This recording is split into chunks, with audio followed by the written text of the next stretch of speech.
Welcome to the Slop Farm. Enjoy the video. In this video, I will explain how to use Wi-Fi on airplane mode.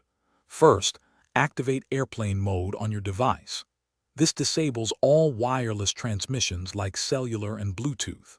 Next, manually re-enable Wi-Fi from your device's settings.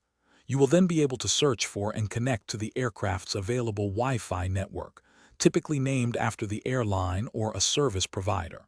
It's a straightforward process to get started. Once connected to the aircraft's network, open your web browser. You'll usually be redirected to the airline's Wi-Fi portal. Here, you can browse various internet packages, often ranging from 1 hour to the entire flight duration.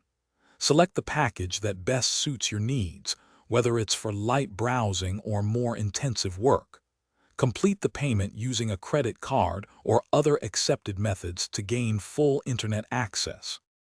If you encounter issues, first ensure your device's Wi-Fi is still enabled after airplane mode.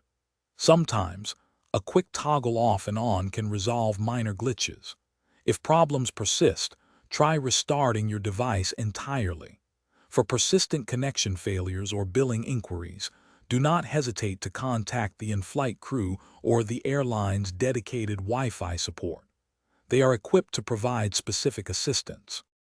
Using in-flight Wi-Fi allows you to stay connected, whether for personal communication or urgent work tasks. You can send emails, browse social media, and even stream some content, depending on the package. However, remember that speeds can vary significantly, and costs are generally higher than ground-based internet. Manage your expectations regarding performance, especially during peak usage times, to ensure a smooth experience. Thanks for watching. Consider subscribing if we helped you today.